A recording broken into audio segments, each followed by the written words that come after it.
Hi, hello. Welcome to the episode of Isaiah's Newsstand.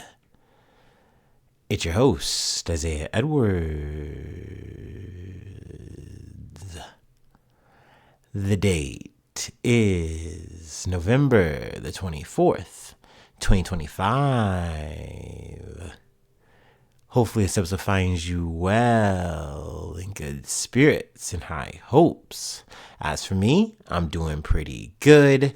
Happy Monday, happy Garfield Day. Hopefully you got a piece of that lasagna. Hopefully you got a little bit of wine, a little bit of garlic bread. Hopefully it was a full spread. For mine, it was a good day. I will say up top, I felt like part of me didn't want it to be a good day. I don't know why I'm like that. Maybe it's just because it was Monday and I kind of woke up on like the wrong side of the bed, aka I woke up too early. I was like up before my alarm. Why? I think I went to bed a little bit too early, and that's why. Typical Sunday nonsense. But overall, I got up, got to work. I pre'd the energy drink. Like I drank that like at the top of the day before my break because I'm like, I know I'm going to need this. Maybe I was just pensive. I was just on edge. I was ready for the day to be bad. And, we're still in peak. And I think I'm over it. I'm just over it. I'm over the hard work. But we moved through the day. Overall, it was a good day. There really weren't any problems, any fires to really put out. I will say, we started and they were like changing out the crusher like as I was getting there. But I'm like, hey, at least I know it's getting changed right here, right now. So we're good to go. We got through the day. Really weren't any, like I said, there weren't any issues. And then from there, we went to the gym from work. It was a busy Monday night at the gym at the old Planet Fitness. I was not able to get on a Smith machine, but I was able to do free weights, and I just did that whole circuit set thing. Did a whole thing on 60, dropped down to 50. That was overall good. That was a solid little lifting session there. Then finished off the rest of my weight training on, the rest of the machines. Luckily, people were on them, but I was kind of able to just kind of cycle around, get everything done, the old stick and move. Got on some cardio, and then we were out the door. So yeah, overall, it was a good day. I think it was just part of me was just ready for it to be bad, and then just kind of waiting for the shoe to drop, realizing the shoe didn't drop, and I just need to fix my attitude. Sometimes it's like that. So yeah, definitely thumbs up. Dare I say 2? All right, 2 it is. All right, so yeah, that was the day. That is what we did. Our trials and our tribulations. Let's go ahead and do our startup, and let's get into some news. A snack I failed to mention, by the way. I was at the homie's house, and I was telling y'all how I kept saying no to all the food. Oh, my stomach gets hurt so much. I only ate that one piece of bread. Okay, that was kind of a lie. Because I did eat one of the homie. He had these Kit Kats, like these little fun-sized, bite-sized Kit Kats. Maybe they were from like Halloween leftovers or something. And on the label, it had a little spooky little ghost on them, and they were called Ghost Toast. And I was like, that's such a cute little name. What's it all about? And I open it up, and they're orange Kit Kats. So aesthetically pleasing as hell. And I bite into them, and sure enough, it tastes like a milky, toasty, chocolatey flavor. I was like, damn, they nailed it. Damn, son, where'd you find this? That's what the Kit Kat had me feeling. That's what it had me saying in my head. So I would be remiss if I didn't mention that Kit Kat. And then what else is there? A bit of corrections. I mentioned it in the notes, but I might have gotten Marjorie Taylor Greene a little bit wrong. Marjorie Trader Greene, as she's being called lately. But I know she was having a bit of behind the scenes drama with Donald Trump in terms of what was her next move going to be. Was she going to stay in the House? Was she going to try to go for the Senate or whatever? But she did apparently, or at least allegedly, rumor has it, that she had machinations on being governor, not that Trump wanted her to be governor. So I might have gotten that backwards. Also, people are talking like, oh, you should make a run, Marjorie. You should go for president. And she knows better. She knows. Look, I'm all for a girl boss, but that ain't the one. That cannot be the one. Anyway, I just wanted to get that corrections in just for the record. And who knows? Maybe I'm wrong. She hasn't come out and said, hey, I do want to do these things, at least not to my knowledge. But, just wanted to try to get my facts as straight as possible. You feel me? Do you feel me?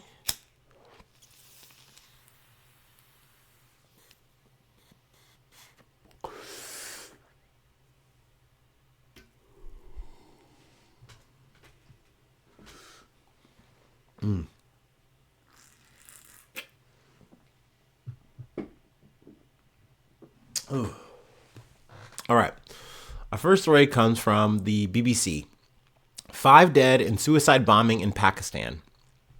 2 suicide bombers have attacked the headquarters of a Pakistani paramilitary force on Monday, killing 3 security officials and wounding at least 12 people. Police told BBC Urdu that the attackers were armed as they charged at the federal constabulary's headquarters in Peshawar in northwestern Pakistan. No group has claimed responsibility for the attack. The constabulary's complex is located in a highly secured area in Peshawar, and the attackers would have had to breach multiple levels of security to break in. Witnesses told local media they heard 2 loud explosions at around 8:10 local time on Monday. The area has been cordoned off and rescue teams are currently on site. One official said 5 security officials and 7 civilians were injured. Pakistan authorities have described the attack as a foiled terrorist plot, noting that the attackers were gunned down at the gate before they managed to enter the building. The perpetrators of this incident should be identified as soon as possible and brought to justice, said Pakistan's Prime Minister Shehbaz Sharif. Pakistan's Federal Constabulary, previously known as the Frontier Constabulary, is responsible for handling stations beyond the capabilities of the police force, including tribal incursions and criminal gang violence. Let's see, we're going to skip here. 2 weeks ago, a suicide attack outside a court in Pakistan's capital, Islamabad, killed 12 people and injured 27 others. Pakistan blamed India and Afghanistan without proof. Both countries rejected these accusations. That's a story we did cover. I just kind of wanted to re-highlight that. But saying that to say we don't know who caused this attack, who's involved yet. So I'll definitely, hopefully, be coming back with updates on that. Hopefully not higher death tolls, but I know that typically can be a thing in these kind of situations when we're talking these kind of attacks. But, hopefully not. Hopefully the number is what it is there. But yeah, let's go ahead and move on to our next story. It is an update on not just James Comey, but also Letitia James from ABC News. A federal judge on Monday dismissed the criminal cases against former FBI Director James Comey and New York Attorney General Letitia James on the grounds that the appointment of the U.S. Attorney General who brought the indictments was invalid. Excuse me. The judge dismissed the charges without prejudice, meaning the cases could potentially be refiled by an appropriately appointed U.S. attorney. So I kind of fucking hate that, by the way. Not that I need to say this up front. I am not saying this because I want to be a champion to Letitia James or, James Comey or whatever. That's not my vibe. That's not where I'm at with this. But just because I want this shit to be over with, I think it was kind of a crock of shit for either of these charges to be fully floated up. The people before Halligan, the, makeshift attorney for the job here, had said, no, this isn't a real case. I did the due diligence. I know Daddy Trump wants this done, but it's not something that we should go for. And Trump posted, no, fucking get him. Do it. And, next thing you know, the guy, Eric Siffert, he was fired or, forced to quit, whatever, however you want to fucking word it. And you have, Lindsay Halligan on the scene. She was doing attorney shit, or she's doing insurance attorney shit. And then, she was teaming up for Trump and doing that. And now she's got this big gig and maybe a little bit out of her depth. But that being said, from, the Trump administration side, they're saying, look, you are getting upset and worked up about some paperwork, clerical errors. This should be fine. And, in fact, she's actually legally appointed. So you're already out of pocket, good sir, federal judge, whatever. They're talking that good shit on it. But I would say this is a quote unquote good thing, at least just from a legal standpoint. Once again, I'm not saying it and like, yay, I'm so happy for James Comey and Letitia. Like, no dude, fuck these motherfuckers. I don't give a shit about that. But I do think that once again, the charges brought up against them were what's the word I want to use? Spurious? Is that a word? That thing? Dubious. There we go. I know that's a sure thing. I know I just went into full riff mode there, but that is how we're gonna call it covered. By all means, feel free to read all about it. But yeah, let's move on. I want to read this story though. We're gonna read this all the way out from NPR. Just Google me. Slender Man stabber is recaptured after fleeing her group home. All right. Now I don't know. There's technically no reason for us to have covered Slender Man. It was a story before my time. I've said this before. Unless we were getting to like a geo-historical context situation that I need to like speak on it and like talk about it, then like I don't like covering the story. I don't like having to go back in time and do a tight wind. I try to avoid kind of those stories if I can. But it is possible that we did talk about, Morgan Geyser. But I figured, hey, this is the perfect time to mention mention the Slender Man stabbing because she made the news. And kind of a splashy way. Just Google me, baby. God damn.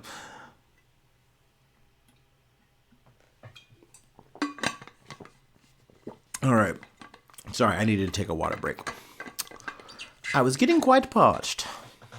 Morgan Geyser, one of the perpetrators of the 2014 Slenderman stabbing, was taken into custody near Chicago on Sunday, a day after cutting off her wrist or her ankle monitor and leaving her Wisconsin group home. Geyser was reported missing on Saturday night after correction officials were notified that her GPS monitoring bracelet was malfunctioning. They contacted the group home and learned she was not at the home and that she had removed her GPS bracelet, according to the Madison Police Department. Madison police said they were not made aware of her disappearance until nearly 12 hours later on Sunday morning. As the search unfolded, Geyser's attorney, Tony Cotton, posted a video to Instagram urging her to turn herself in. Do not continue to remain on the run like this, he said. It is not in your best interest to handle this matter that way. Geyser was found Sunday night across state lines, some 165 miles away in Posen, Illinois, about 20 miles south of Chicago. The Posen Police Department said on Monday. They said officers responded to a report of a man and a woman loitering behind a truck stop and found the two sleeping on the sidewalk. The woman reportedly refused to provide her name and initially gave them a fake one. After continued attempts to identify her, she finally stated that she didn't want to tell officers who she was because she had done something really bad and suggested that officers could just Google her name, police added. Once she provided her true identity, officers confirmed she was Morgan Geyser, who wanted out of Wisconsin for escape after walking away from a group home where she had been placed. Now, this is kind of not the way you get to use that line, right? Like, they don't have the context. They don't know who you are. Like, maybe she thinks that her face is that recognizable, but definitely you don't have the same hair as that moment back then. So, they don't know you. So that doesn't work. You can't just say, like, just Google me. And I get it. She's just like trying to be flippant and like she's frustrated, whatever. But like it's not hitting the way she wants it to. But for the audience, for myself, I appreciate that. As a millennial, I appreciate that. Because I've always wanted to be like, just Google me, motherfucker. Because technically, you can Google my fucking ass. I am available. You can find me. You can find the newsstand. Hi. It's there. But I know, ego. But anyway. Geyser, now 23, moved into a group home in Madison this fall after she was released from the psychiatric facility where she had spent the last 7 years. A judge approved her release over a decade after she and a friend lured her classmate into the Wisconsin woods, stabbed her more than a dozen times, and left her for dead to appease the fictional supernatural villain Slender Man. Posen police say Geyser and the male, whom they did not name, were taken into custody without incident on Sunday. Cotton, her attorney, told NPR in an emailed statement on Monday that it is not clear whether she left the group home voluntarily or whether something more nefarious took place, such as an abduction. As I've said before, the biggest fear I had for Morgan upon her release from the mental hospital was her ability to navigate new relationships, particularly with older men who might not have her best interests in mind, Cotton wrote. I witnessed firsthand during the 12 years that I represented Morgan how were seemingly normal men who would find their way into her orbit and act in ways that were highly inappropriate. So that's obviously very sad, very unfortunate. NPR has also contacted the police departments in Madison and Posen for more information, but did not hear back by publication time. Geyser, along with her friend Anissa Weir, were lured their classmate Peyton Luthner into a wooded area in Waukesha, Wisconsin, after a sleepover in May of 2014, when all three were 12 years old. The girls got Luthner to lie down under the guise of playing hide and seek. Then Geyser stabbed her 19 times in the arms, legs, and torso, while Weir egged her on. The two then told Lautner they would look for help, but instead began a planned trek towards a forest in northern Wisconsin, where they believed Slender Man lived in a mansion. Police found and apprehended them hours later on the side of the freeway, and they were charged with attempted murder the next day. Geyser and Weir told detectives that they had orchestrated the attack to appease the fictional character. This is such a crazy story. I do remember hearing this in the news and being so freaked out because I'm like, what are we talking about? We're saying like this faceless man, this tall, lanky motherfucker in a suit, Men in Black looking ass motherfucker, this like sleep paralysis type motherfucking thing is the reason you decided to stab your friend to what you thought at the time was more or less to death? Like, that's crazy because you essentially were leaving her to die. Let's see. I'm gonna keep reading. Meanwhile, Luthner managed to crawl out of the woods and was taken to a hospital for emergency surgery after being discovered by a passing bicyclist. One of the doctors who treated her later said that one of the stab wounds had missed a major artery by less than a millimeter. The perpetrators were both tried as adults, were found guilty by reason of mental disease or defect in 2017, and committed to the Winnebago Mental Health Institute. Weir for 25 years and Geyser for 40. Weir was released in 2021, while Geyser appealed for a release 4 times in the last 2 years, most recently in October of 2024. A judge approved Geyser's conditional release after a hearing in January, during which 3 experts testified about the progress she had made in mental health treatment. But she was unable to move out for more than half a year after that due to legal and logistical challenges.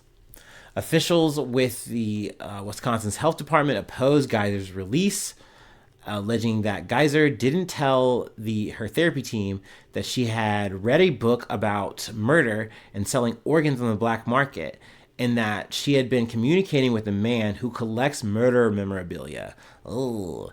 Cotton responded that Geyser only read what facility staff allowed, and that staff were aware of her communications with the collector, which she stopped after learning he was selling things that she sent him. Okay, so I mean, you could say that's a bit of an indictment on the facility here, but that doesn't give Geyser the green light and the okay. Like, well, yeah, you can just let it go under the rug. They did know, they knew about it. Like, no, this isn't good. This seems like it's leading to something bad, which I'm not kind of circling this full, like, all the way back, but let's take it all the way back, where, to the start here of the story, where it's like, you found her with another man. And, and I don't want to assume or whatever, but that didn't seem like a great situation. It seemed like, you're getting into, a situation that's probably not going to be healthy for you, good for you. Oh, we're just getting out of here. We're getting away, and it's going to be happily ever after. I don't know. Probably not. Obviously, I'm assuming. I got my speculation hat on, but it doesn't seem good. It seems like maybe the concerns were maybe valid. Then, prosecutors objected to the release plan after Luthner's mother expressed concern that the chosen group home was only 8 miles away from where her daughter was living. Luthner told ABC News in 2020 that she still slept with a pair of broken scissors under the pillow next to her just in case, though she didn't fear the idea of Geyser being released one day. If she ever tried to come by me, she would go right back where she was, said Luthner, who credits her experience with motivating her to pursue a career in the medical field. Dude, that's cool. I will say, turning a moment like that, like literally a near death fucking experience, like you were a fucking sacrifice to Slender Man type shit, and you turn that into like, no, I'm gonna get into the medical field. I'm gonna I'm gonna pay this forward that way. You know, goddamn, because I don't know. I feel like the sight of blood would become an event for me. It is now. I really do not like this. I'm squeamish. What can I say? Anyway, here I go. You're making everything about me. A judge approved the Wisconsin Department of Health Services revised plan in July, but by the end of the summer, potential placements at 3 different homes had fallen through for various reasons, including public backlash. Cotton told the Milwaukee Journal-Sentinel in late October that Geyser had been placed in a group home, though its exact location was sealed by the court. She disappeared less than a month later. I also want to add too, though, you know, maybe it might be sounding like I'm coming down hard on Geyser's end here. I do think it's definitely very unfortunate that she's in a situation where it's like, hey, we do think it's okay for you to be released, but we have some issues with it. And it's like having these like kind of, I would imagine maybe gray or vague barriers can be very frustrating, I imagine. And, you know, you're having to live with an ankle monitor, you're in a group home, you know, which probably feels like some kind of in-between transit situation. You want to be back home, wherever home might be, making your life, getting back to, you know, a new normal for yourself. Like, I can understand that. You know what I mean? That's definitely valid, for sure. But I don't know if this was the way to go about it. You know, snip on the ankle bracelet and, you know, running away. That might not have been the move. So yeah. You know, I'll keep you posted though if there's any more updates from the story. I felt like, you know, 1, we get to talk about that, and then 2, we get to talk about you know, a little bit of piece of, is it pop history to say this? I mean, true crime, whatever. I don't know. This was a very, you know, crazy moment, scary moment, you know, like it was something out of a movie.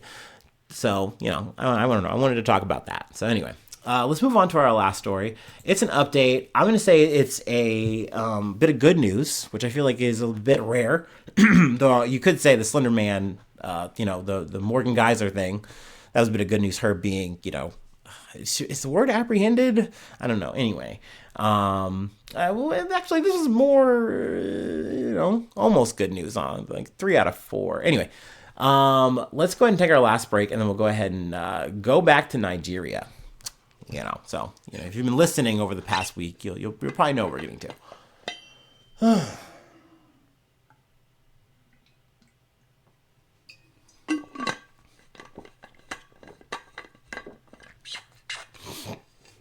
Oh, excuse me. Oh, man.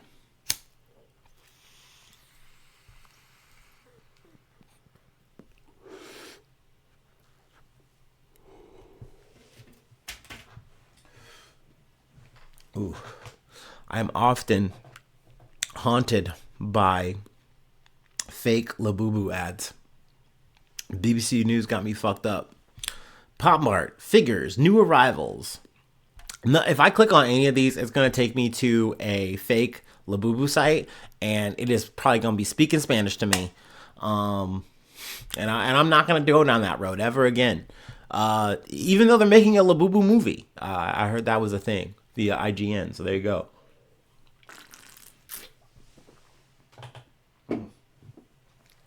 Oh, man. Whew. Okie dokie. Our last story comes from BBC News. 50 children escape after mass school abduction in Nigeria. 50 of the 303 children kidnapped by gunmen from a Catholic school in Nigeria on Friday have escaped, according to the Christian Association of Nigeria, or CAN. CAN has since clarified that they escaped on Friday and Saturday and have been reunited with their parents in Niger State. However, the police say they haven't been able to confirm these reports.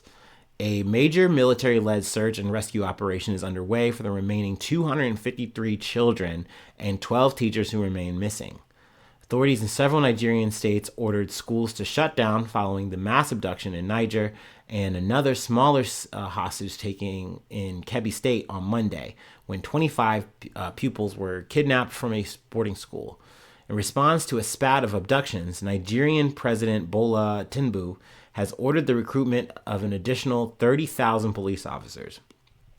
In another development, 38 people abducted from a church service in Kawara State last week were freed on Sunday, the state governor said. So that's some good news to bring to the table. I'm happy to be covering that.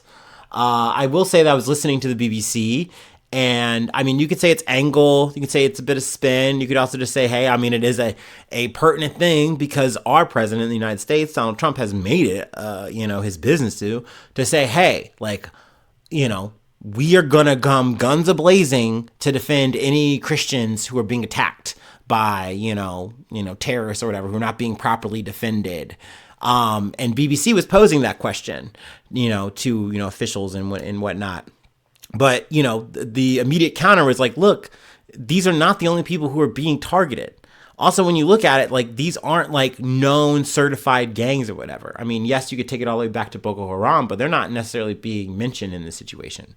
So, you really have these like kind of, I don't know, maybe the word is ragtag I want to use, roughly assembled kind of makeshift formations of people, getting together to do fucked up shit, hold ransoms, do God knows what. And, it is something that the state is trying to do their best to handle, and they are saying, hey, we will take any and all help we can get, but we don't want to be bullied or talked to like we're allowing something to happen when that's not the case here. This isn't something that is targeted, though it is worth mentioning that these gangs read the news. They keep up with the dates, you know what I mean? They might be a little bit makeshift, but they know what's going on. So they go, oh, that's an angle we can push. So if Donald Trump is talking about this shit, then maybe if we do wind up getting this Catholic group, this Christian group, whatever, maybe we can push for a higher ransom. So now that is something that's kind of being put in account. And that's kind of crazy, right? Because essentially to someone like a Donald Trump, he just says this shit. He doesn't care about any kind of ramification, any kind of fucking aftermath. And of course, the people who were parroting this up for him to say it, and then who are now saying it even louder, they don't care about any fucking consequences. But there are consequences to it. This isn't, this is like a real life ass fucking butterfly effect. You know what I mean? Like, you saying this now is making something happen more so, and more of a targeted way. So you are endangering people's lives when you kind of look at it that way. I mean, not that that's ever stopped him before. You know what I mean? You take that all the way back to the campaign where we did the whole, oh, they're eating the dogs. Anyway, but that's a story from another time, and maybe for another time. Anyway, that is the episode for today. That is where I want to leave it. Let's see, if you'd like to help out, support the effort, I do have a Patreon, patreon.com/AzaiaNews. Become a newsie today. Roll call is coming up, so, by all means, in the spirit of giving, you could give me $5. Become a newsie today. We are going to shout you out. The roll call is top of the month. I do plug a project if you like, do a little cameo style, shout out if you will. I have a burp. Excuse me. We also have the extra, little notes thing, little extra thoughts, but I haven't really added to that. I'll full disclosure. It's been busy. I've been busy. And every time I think about it, I just feel like it's just like, what to say? But something will come and it will be added. So by all means, stay posted, newsies. I got you. But no, it's a tip jar by all means. And if not, that's okay. Anyway, free ways to hit me up. AzaiaNews1@gmail.com. Feel free to follow me or the podcast on any of the socials. Subscribe to the YouTube. Follow on TikTok. Follow on Spotify. Follow on Apple Podcasts, wherever you like to listen. Leave a like. Leave a cool comment. Sharing is caring. Let's see. 5 stars on Spotify. 5 stars on Apple Podcasts. Wherever you can do that, it's appreciated, but it's no big deal. It's all good. I really just appreciate being able to just yap at you.